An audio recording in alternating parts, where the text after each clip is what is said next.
Question. Rabbi Shmuel, when HaShem says he wants us to be perfect as he is perfect, what exactly does the Hebrew word for perfect actually mean? That's a great question because the whole thing hinges on a translation that quietly drifted over centuries. The English word perfect is actually kind of a bad fit for what the Torah is saying. When modern people read perfect, they hear flawless, never wrong, no mistakes, saintly behavior, moral, superhuman. However, the Hebrew does not mean that at all, not even close. The verse is found in Devarim, Deuteronomy 18:13. Tamim tiyeh im Adonai Elokecha. Tamim tiyeh im HaShem Elokecha. Usually translated as, you shall be perfect with the Lord your God. But the key word is tamim. This is one of those biblical Hebrew words that has no single English equivalent. Perfect is a shortcut translation, not an accurate one. What tamim actually means is found in its root, which is properly understood as whole, complete, intact, undivided, without inner fracture, not moral flawlessness, not sinlessness, not angelic behavior, more like integrated, a person whose inside and outside match. The Torah uses tamim in places that make this obvious. For example, animals brought as offerings. They must be tamim, used in Vayikra, Leviticus, repeatedly. Does that mean morally perfect sheep? Of course not. It means not injured, not missing a limb, not damaged. In other words, physically whole. A sheep with a limp isn't evil. It's just not tamim. It's incomplete.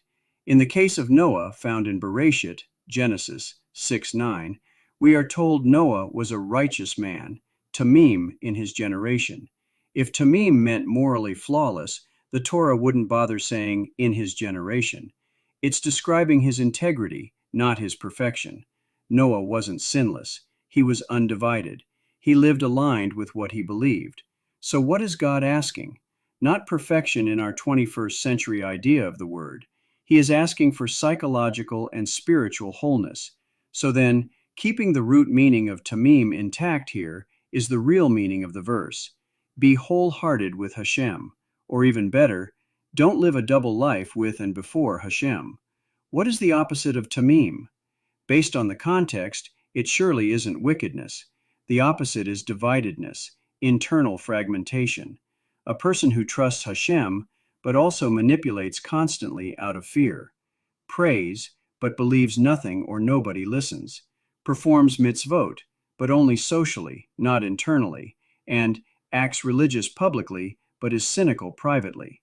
That person is not tamim, not evil, just split, just fractured.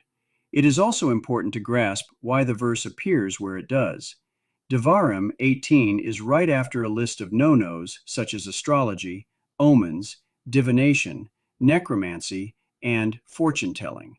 Then the Torah follows with Tamim tiyeh im HaShem, meaning, stop trying to control reality by peeking behind the curtain. You don't need horoscopes, psychics, signs, or cosmic decoding. A tamim person lives like, I walk with the creator of all that is, even when I don't know the future. That's the whole point. So what does be perfect as God is perfect actually imply? Not never make a mistake. Rather, be internally consistent in your relationship with HaShem the way reality itself is consistent. HaShem is not divided, is not conflicted, is not one thing in public and another in private. The human imitation of God is integrity, not flawlessness. So, getting down to the nitty-gritty, the practical translation, and honestly the clearest meaning for tamim, is being wholehearted, sincere, without manipulative calculation toward HaShem, trusting without superstition, having aligned behavior and belief, or, in plain English, stop gaming God. Just walk with Him. Here's the irony. People often abandon religion because they think HaShem demands perfection. The Torah actually demands something much harder and much more human. It demands authenticity. You can fail 1,000 times and still be tamim. You can keep every ritual and still not be tamim. That's why the word matters. Thank you so much for watching or reading this lesson of what it means to be perfect as HaShem is perfect. I hope it has cleared up much of the misunderstanding this verse has suffered from for centuries. Please like, subscribe, and share with others.